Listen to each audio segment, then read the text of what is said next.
Buenos días. Iniciamos el día con las noticias financieras más importantes. Peso avanza en antesala de la toma de posesión de Claudia Sheinbaum el día de hoy. Finanzas públicas entre austeridad y dispendio en el cierre del presidente López Obrador. Un sistema de salud como Dinamarca es la herencia que le queda a Claudia Sheinbaum. CETES baja sus tasas por quinta semana consecutiva. Te decimos cómo cierran. Calendario económico. Datos relevantes para el día de hoy. Índices, precios y cotizaciones, esto y más en nuestro video de hoy. Comenzamos. El mexicano avanza en antesala a la toma de posesión de Claudia Sheinbaum. Bolsas retroceden en México. El peso mexicano se apreció el lunes mientras que la bolsa cayó por segunda jornada consecutiva en un mercado a la espera de la toma de posesión de Claudia Sheinbaum como presidenta de México. La sesión estuvo marcada por comentarios del jefe de la Reserva Federal, Jerome Powell, quien dijo que la economía estadounidense parecía encaminada a una continua desaceleración de la inflación que permitirá al Banco Central recortar su tasa de interés y con el tiempo alcanzar un nivel que ya no frene la actividad. La moneda mexicana cotizaba en 19.67 pesos por dólar casi al final de los negocios, con una ganancia de 0.15% frente al precio de referencia que maneja la agencia Reuters el pasado viernes, aunque más temprano llegó a ceder un 0.19%. Sheinbaum asumirá la presidencia el martes y los inversionistas estarán atentos a sus primeros mensajes en busca de cualquier comentario sobre sus políticas económicas y fiscales. El peso culminaba el tercer trimestre con un retroceso acumulado de 7.3%, luego de la promulgación de una controvertida reforma al sistema de justicia, parte de un paquete de cambios constitucionales impulsados por el presidente saliente López Obrador. Durante la última conferencia celebró López Obrador la fortaleza de la moneda, que se apreció en 3.5% durante su sexenio, su mejor desempeño desde 1994, cuando México adoptó el régimen cambiario de libre flotación.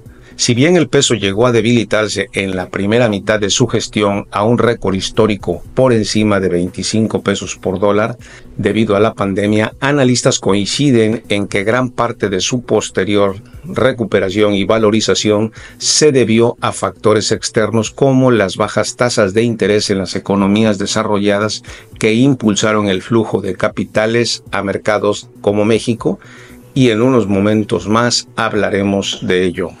En estos momentos prácticamente el dólar se está cotizando en 19.70. Continúa el nerviosismo en los mercados financieros a la expectativa de la toma de posesión. Finanzas públicas entre la austeridad y el dispendio en medio de presiones crecientes. El gasto tuvo que ser solventado por ingresos públicos y deudas. Los ingresos crecieron 9.2%, menor en 11 puntos al aumento del gasto. Aquí en el cuadro se aprecia muy claramente cómo la línea naranja, más oscura respecto de la amarilla, vemos que el ingreso ha sido el menor desde que Vicente Fox logró 45.3 de incremento por ciento. Felipe Calderón logró un incremento en el ingreso de 19.8%. Enrique Peña Nieto creció un 16.7%, y en el sexenio del presidente López Obrador solo creció un 9.2%. Sin embargo, el gasto del presidente López Obrador en el sexenio fue de 20.2%, mucho más alto que el de el presidente Peña Nieto. La pregonada austeridad republicana, que fue bandera de la política del gobierno recién concluido, no se reflejó en las cifras finales de la gestión de López Obrador. Nos dice México Evalúa con datos de la Secretaría de Hacienda. No puede haber gobierno rico con pueblo pobre, fue una de las consignas que Andrés Manuel López Obrador repitió durante su sexenio, en donde una de las narrativas oficiales fue aplicar la llamada austeridad republicana para disminuir los gastos del gobierno y de esta manera poder dar más a la población. Analistas señalaron que aún con esta narrativa, los datos muestran que hubo una austeridad selectiva, en donde pese a las promesas de un mejor sistema de salud, por ejemplo, el Ejecutivo Federal prefirió gastar más en Pemex y sus obras insignia en medio de las presiones de gastos crecientes, deudas, pensiones, participaciones con un espacio fiscal limitado ante la negativa de una reforma fiscal. La austeridad ha sido selectiva, no se aumentó como se prometió de manera significativa el gasto en salud, en educación, pero sí un dispendio y un gasto desordenado generalizado en, por ejemplo, los militares, la Secretaría del Bienestar y por el lado de Petróleos Mexicanos, aseguró Jorge Cano, coordinador del Programa de Gasto Público y Rendición de Cuentas de México Evalúa. En este sentido, Alejandra Macías, directora general del Centro de Investigaciones Económicas y Presupuestarias, señaló que ante el discurso de austeridad se esperaría que el gasto público no creciera o bien lo hiciera a un menor ritmo. Sin embargo, esto no pasó y ante la debilidad de los ingresos se incurrió incluso a una mayor deuda. La herencia del presidente López Obrador a Sheinbaum es un sistema de salud como el de Dinamarca. El gobierno debe a las farmacéuticas más de 10.500 millones de pesos, de los cuales 6.500 millones de pesos corresponden al INSABI. El gobierno de Claudia Sheinbaum tomará posesión del cargo hoy. Heredará la promesa incumplida del expresidente López Obrador de dejar un sistema de salud con un modelo tan eficiente como el de Dinamarca, algo que no se concretó debido a que 22.7 millones de mexicanos no tienen atención médica y se deja una deuda de más de 10.500 millones de pesos a la industria farmacéutica. Nos falta mucho para tener un sistema de salud como el de Dinamarca. No solo nos falta el abasto completo del catálogo de medicamentos, nos falta mucha tecnología, profesionales de la salud y, por supuesto, una buena planeación para el proceso de compra pública, afirmó Enrique Martínez Moreno, director general del Instituto Farmacéutico.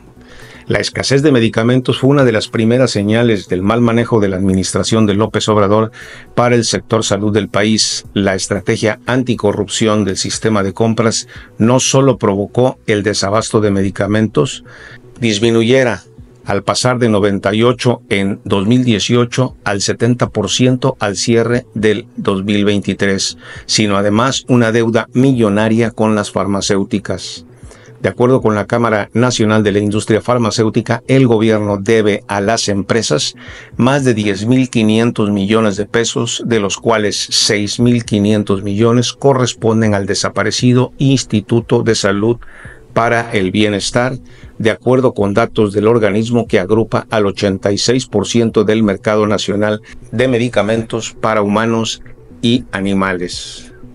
Desde hace 6 años hemos advertido que la compra de medicamentos es un tema que requiere planeación. La verdad es que ha sido 4 cambios en el sistema de compras que han provocado el desabasto que ya hemos visto, explicó Rafael Gualcosío, director general de Cani Pharma. Al cierre del 2023 se estima que 7.503.818 recetas no se surtieron efectivamente en los diversos subsistemas de salud público en México, según datos del colectivo Cero Desabasto, lo que provocó un alza del 16% en las quejas de pacientes ante la Comisión Nacional de los Derechos Humanos por concepto de no surtimiento. Y aquí estamos nuevamente con el desabasto de medicinas, sin un problema resuelto y una herencia gravísima para el nuevo gobierno. Los CETES bajan por 5ª semana consecutiva. Los rendimientos de los CETES bajaron a su nivel mínimo desde el 2022, anticipando más recortes por parte del Banco de México. Los rendimientos que ofrecen los CETES a los inversionistas bajaron por 5ª ocasión, de acuerdo con datos del Banco de México. En la subasta de valores gubernamentales de esta semana, los rendimientos de los CETES siguieron con su tendencia a la baja en línea con la tasa de referencia. La semana pasada, Banjico hizo un recorte de 25 puntos bases a la tasa de interés, argumentando un mejor comportamiento de la inflación. 4 de los 5 integrantes de la Junta de Gobierno decidieron bajar la tasa, mientras que Jonathan Heath, subgobernador del Banjico, preocupado por la persistencia de la inflación de servicios, votó por mantener la tasa en 10.75. ¿Y cómo quedaron realmente las tasas? Las tasas quedaron de la siguiente manera. La semana anterior se ubicaban en 10.35 a 28 días y en esta semana estarán subastando en 10.30, es decir, una disminución del 0.05%. En lo que son CETES a 91 días, pasó de 10.47 a 10.46%, una ligera disminución de 0.01%. CETES a 182 días o 6 meses, como lo conocemos, sube de 10.36 a 10.41%, una subida del 0.05%, es el único periodo en el que sube. Y en esta semana se subastarán CETES a 350 días o un año también como lo conocemos, disminuyendo de 10.38 a 10.14, una disminución importante de 0.25%. Pues ahí está, amigos. Siguen las tasas a la baja, lo cual es importantísimo. Le daremos seguimiento semana a semana para ir evaluando posibles alternativas de inversión, que en estos momentos siguen siendo las SOFIPOS una de las principales oportunidades, que también están bajando, sin embargo mantienen sus tasas por encima de 2, 3 y hasta 4 puntos porcentuales respecto de CETES. Cualquier dato se los estaremos comunicando oportunamente. En el calendario económico para hoy ya se conoció la inflación en la zona euro, cerrando en 1.8%, alineado con la previsión y mejorando respecto al previo.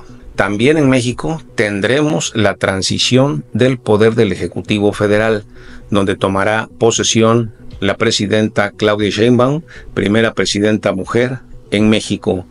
Veremos cuáles son los resultados, aunque la historia nos dice que no hace mucha diferencia que gobierne una mujer.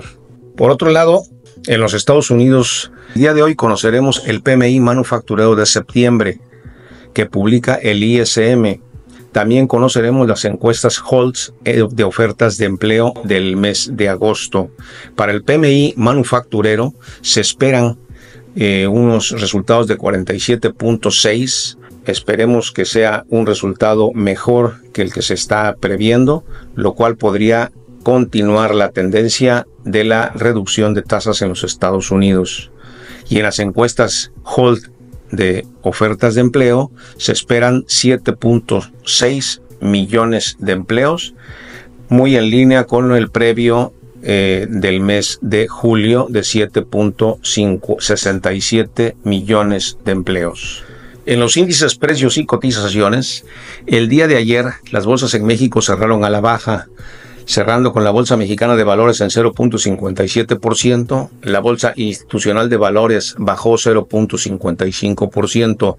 En estos momentos, los futuros en los Estados Unidos se muestran mixtos, con el Dow Jones bajando un 0.21%, el S&P 500 baja un 0.03% y el Nasdaq sube ligeramente un 0.08%. En estos momentos, el dólar se cotiza en 19.66, se está moviendo de forma importante a la expectativa del discurso de la presidenta Claudia Sheinbaum.